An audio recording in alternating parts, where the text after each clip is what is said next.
All right, so we are just looking at coursework 2, and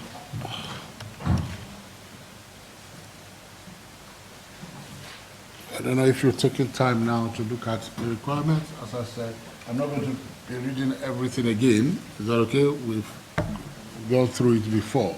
And as I said, in January, the session is just the assessment support. But what I just want to focus on now is how you are going to be assessed. Remember I said, one, you should introduce your what? Your company.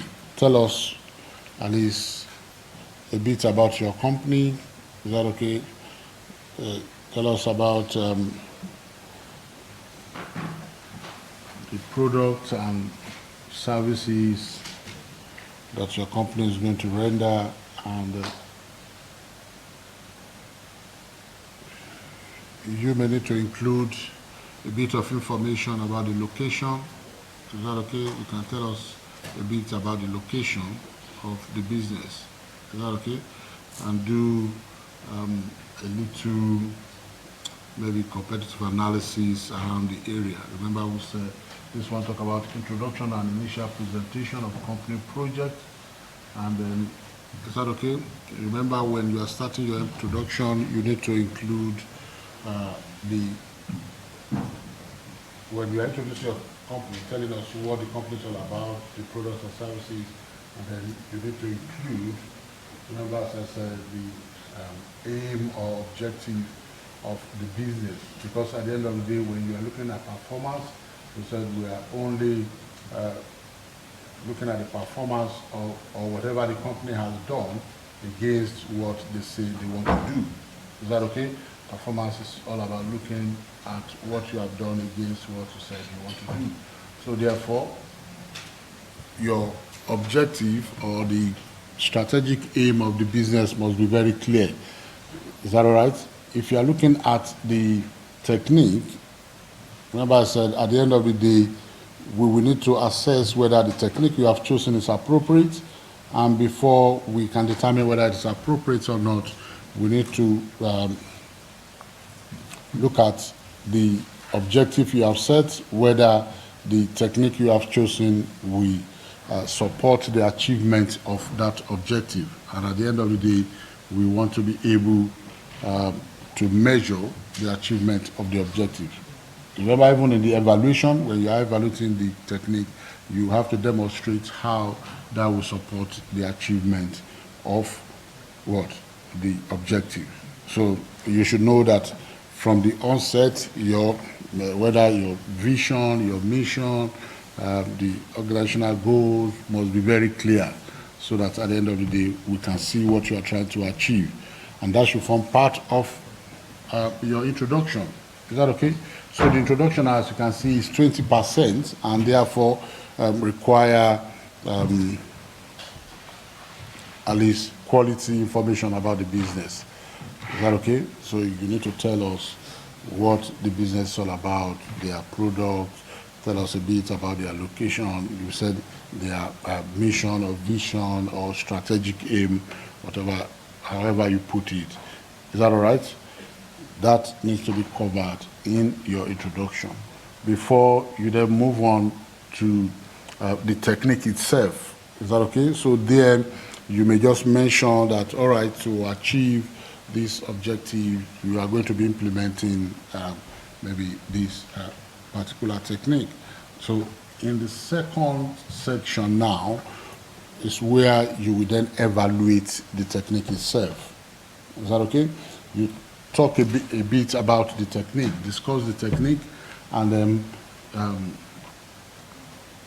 you will discuss the technique, discuss the strengths and weaknesses of that technique, and then provide a justification. Is that okay? Provide a justification for the use of the technique. So you need to justify how the technique will support the achievement of your strategic aim. Is that okay? Remember, we said it's all about the strategic aim. So at the end of the day, you want to provide a justification as to how the technique you have chosen is appropriate for achieving the set objective. Is that okay? So we said that is the second section, and that alone, that is the analysis of the technique itself, is about 25%. So you should know that here it is very critical, all right, for you to justify the use of that technique. You must be able to demonstrate how that technique will support what? As we said, the achievement of the strategic aim, all right? How it will support the strategic aim of the business. So that justification is very crucial in that part. And apart from just discussing what the technique is, as I said, you need to be able to discuss the strengths and weaknesses of the technique. Okay? Now, the third part now of the report is what? Is to now discuss the application. So here you should note that this section is specifically about the application of that technique to your business now. You have discussed the technique in the second part, where at least I will expect some maybe level of citation in terms of the material used, your references, and so on. But when you come to the third part now, this is where you now focus on how you are going to implement that technique in the business. So this one is all about the implementation of the technique, and two, to implement this data, what this technique, what kind of data do you think you will need? Remember, we said it's a startup business, so you may not have actual data, all right? So if it is not a technique or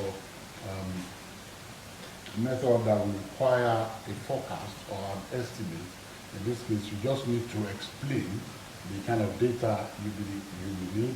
Is that okay? How you are going to generate the data in measuring the performance. Remember, we said it's only what gets measured that is managed. If you can't measure your performance, you can't manage it, because there's no way you will know whether you are doing well or not.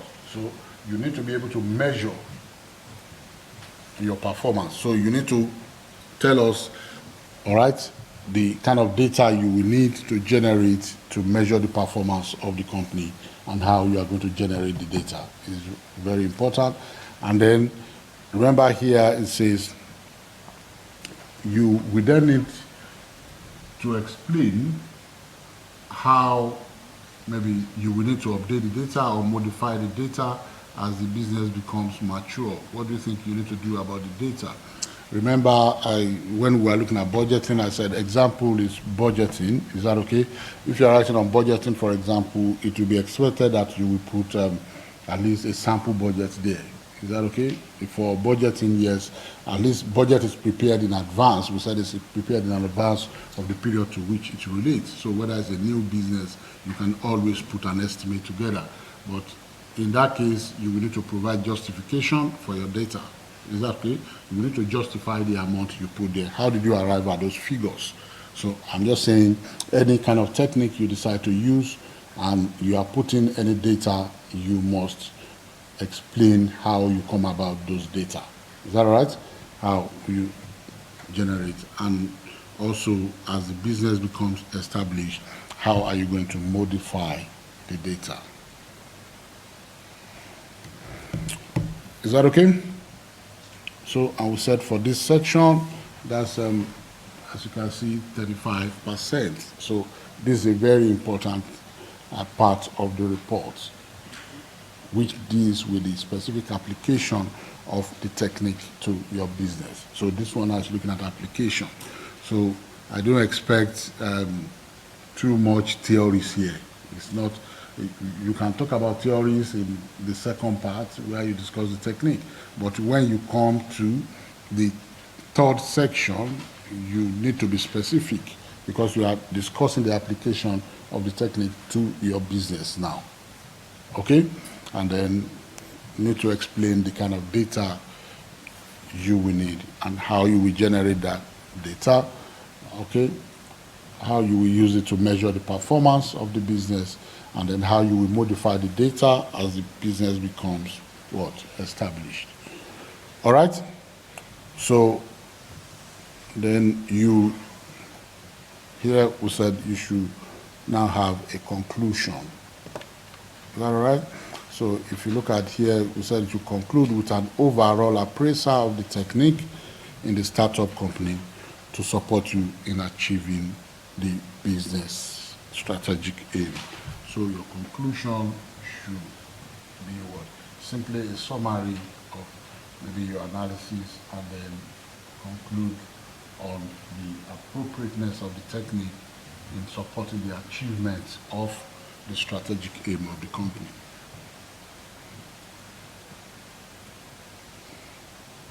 Is that all right? Then you have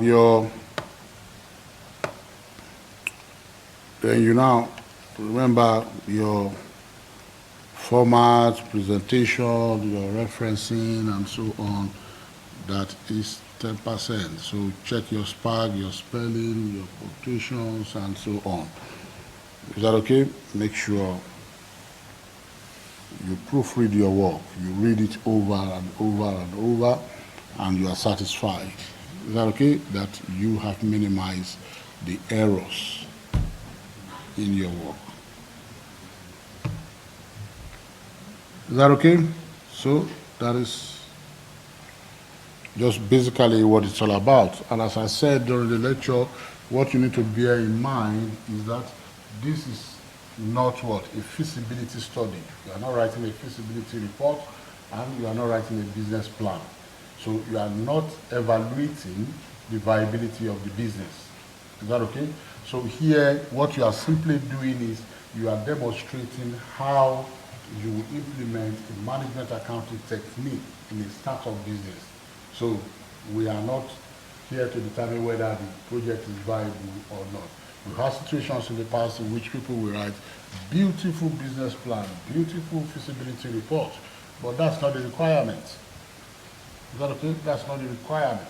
The requirement is to demonstrate how you will implement a management accounting technique in supporting the achievement of the strategic aim of a startup business. That's what it's all about.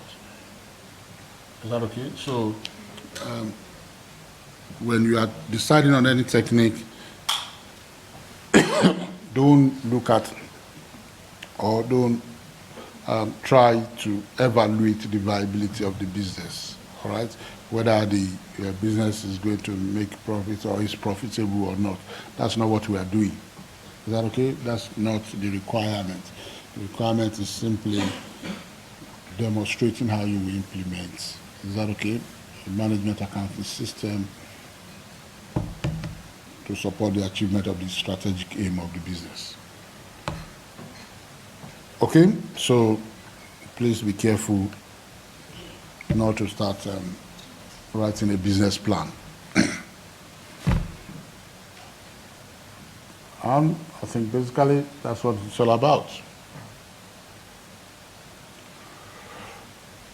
So if you have any question now you want to ask me about your assessment 2, at least you all know how you are going to be graded now.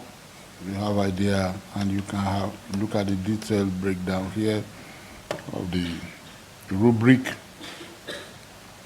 So